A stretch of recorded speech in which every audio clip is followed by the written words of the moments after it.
What's up, guys? Thank you so much for tuning in. Today, a bicycle review, more specifically bicycle accessories.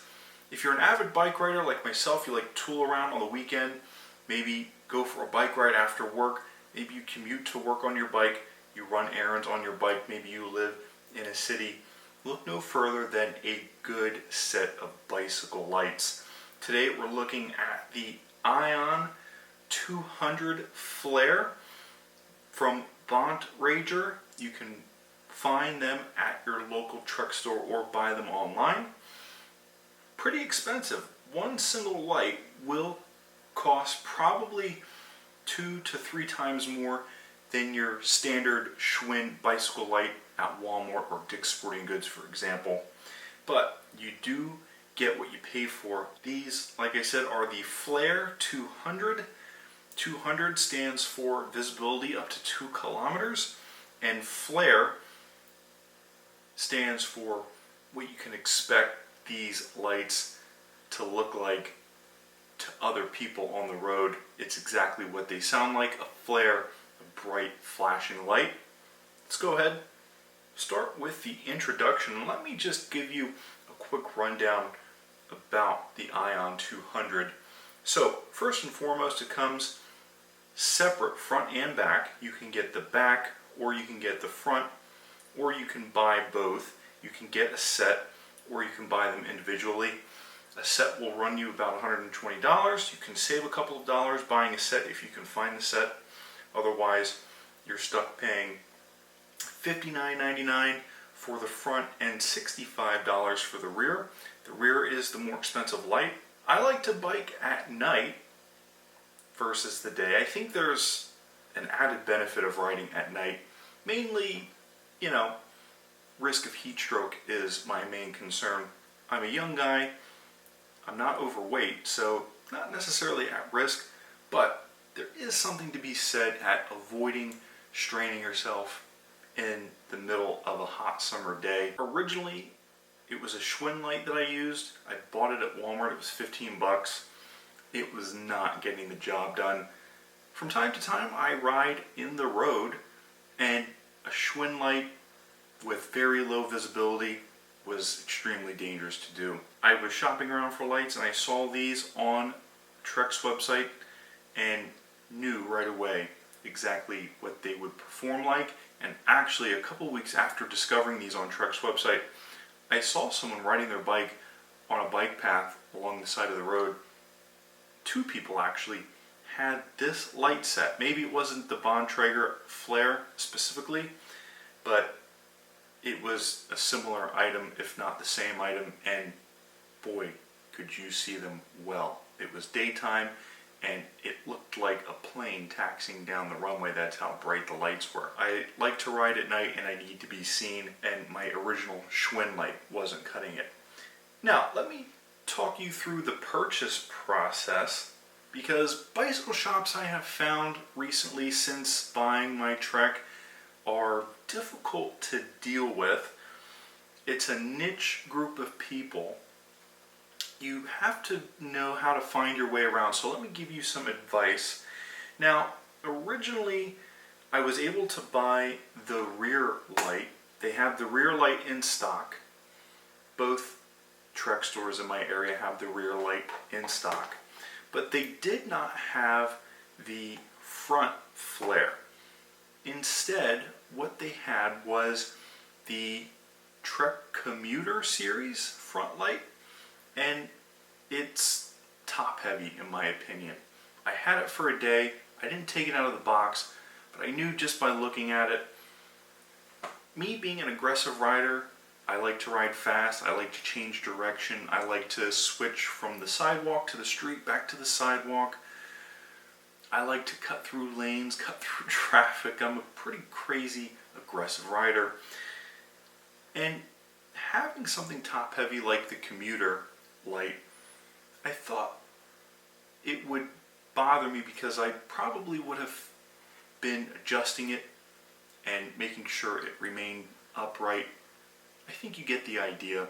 Also, the implication of a light such as the Trek Commuter light is that you use the bike more for utility reasons. And yes, I do use my Trek FX2 disc for utility purposes, but not sure that I want to go down that road of adding a bike rack, for example, fenders, accessories like that, which would in turn make the bike more of a utility bike than a fitness bike. With the Bontrager flare, it stays out of the way. It in turn keeps me focused on keeping the bike clean and being a clean rider, more focused on actually riding than using the bike. Like I said just moments ago, let me take you through the purchase process. So I bought the rear, but still needed a front light because it's important that riding at night people can see you coming on and from behind. And because I wasn't sure that I was able to get the front flare, I bought the commuter light. Well, as it turns out, another Trek store in my area had the front flare.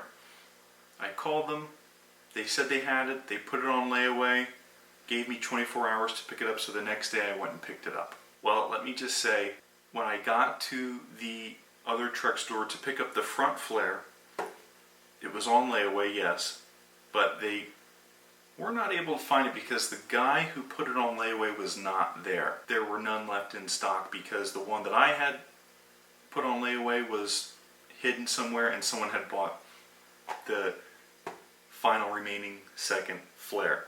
And getting that light was like pulling teeth from a baby. I had to plead with the guy at the checkout counter what type of rider I was, that I thought the commuter light would be too top heavy for me, and that basically I wanted to be seen instead of being able to see. So that's two things you should consider purchasing lights. Do you want to be seen or do you want to see? And I had to sort of make that case to the associate. Why, I don't know, but apparently these lights are hard to come by, and you know, these bicycle shops being the sort of niche, sort of close-knit shops that they are,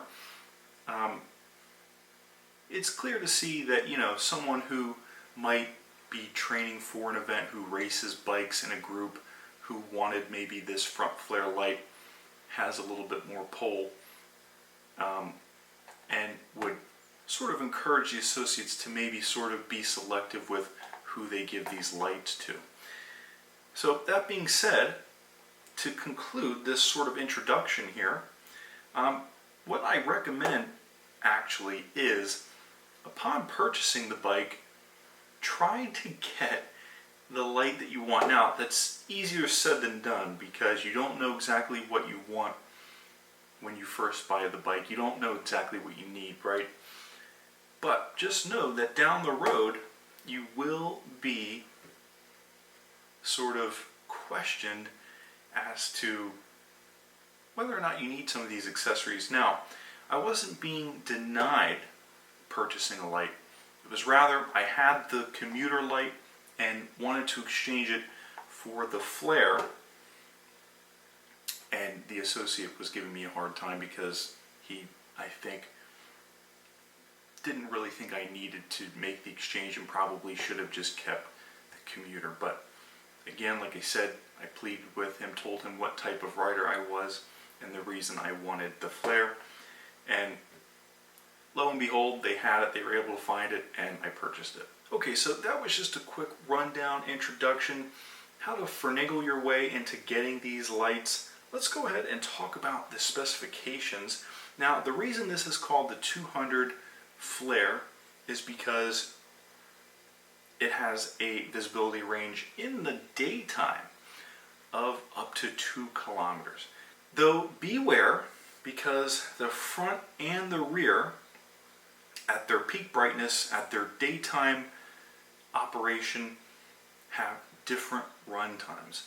During the day, if you have the front light set to flash, it has a run time of 12 hours. And for the rear, if you have the day flash set to the highest setting, it has a run time of 6 hours.